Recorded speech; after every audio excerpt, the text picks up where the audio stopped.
Hello दोस्तों, जिस तरह से अच्छी हवा, अच्छा खान पान किसी भी इंसान के सेहतमंद रहने के लिए ज़रूरी है, हम सबके लिए ज़रूरी है सेहतमंद रहने के लिए, उसी प्रकार आपकी और हमारी हंसी भी स्वस्थ रहने में अहम भूमिका निभाती है। अगर आप सुबह शाम हंसने की आदत डाल लें तो कोई भी बीमारी, चाहे मानसिक हो या शारीरिक, आपके पास भी नहीं आएगी। इसलिए हम आपके लिए कुछ ऐसे ही मज़ेदार चुटकुले लेकर आए हैं जिन्हें पढ़ने के बाद आप हंसते हंसते लोटपोट हो जाएंगे। तो चलिए शुरू करते हैं हंसने और हंसाने का अपना ये सिलसिला। दोस्तों, पति मेरी लॉटरी लग जाए तो क्या करोगी तुम? पत्नी बोली, आधा पैसा लेके हमेशा के लिए मायके चली जाऊंगी। पति देव जी बोले, 100 रुपये की लगी है, ये ले 50 रुपये और निकल जा हमेशा के लिए। सोनू एक दर्जी के पास गया। सोनू बोला, पैंट की सिलाई के कितने पैसे हैं? दर्जी बोला, 200 रुपये। सोनू बोला, और निक्कर के? दर्जी बोला, भाई 50 रुपये। सोनू कुछ देर सोच कर तो बोला, फिर निक्कर ही सिल दो, बस लंबाई पैरों तक कर देना।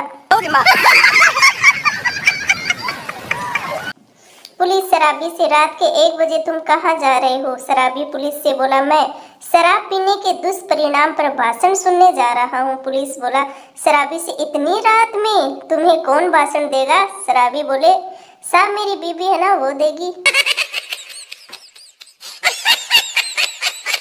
एक शराबी एयरपोर्ट के बाहर खड़ा था।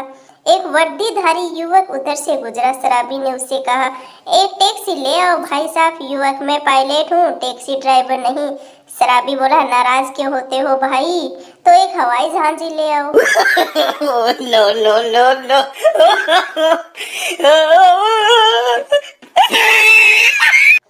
शराबी बोला, गरम क्या है? वेटर बोला, भाई गरम तो चाउमीन है। शराबी बोला, और गरम क्या है?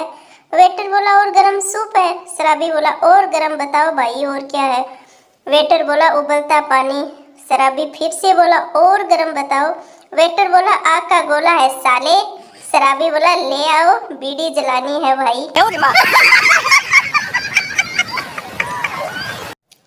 पप्पू उदास बैठा था। गप्पू बोला, क्या हुआ, उदास क्यों बैठा है? पप्पू बोला, क्या बताऊं यार, किसी ने कहा है पेड़ से हमेशा शीतल छाया मिलती है। मैं यहाँ पेड़ के नीचे 3 दिन से बैठा हूँ, ना तो शीतल आई और ना ही छाया आई है।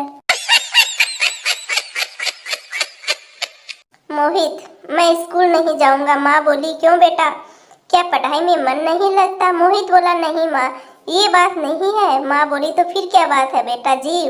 मोहित बोला, मास्टर जी को तो कुछ आता जाता है नहीं मम्मी, हर सवाल का जवाब मुझसे ही पूछते रहते हैं। No no no no. Master ji बोले, अस्पताल में ऑपरेशन से पहले मरीज को बेहोश क्यों किया जाता है? छात्र बोला, अगर बेहोश नहीं किया और मरीज ऑपरेशन करना सीख गया तो डॉक्टर को कौन पूछेगा सर जी?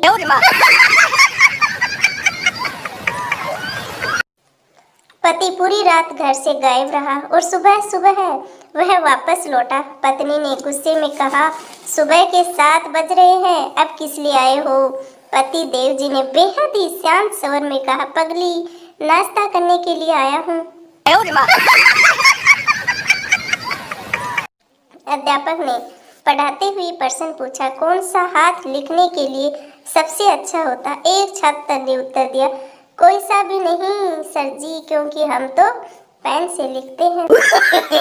No no no no.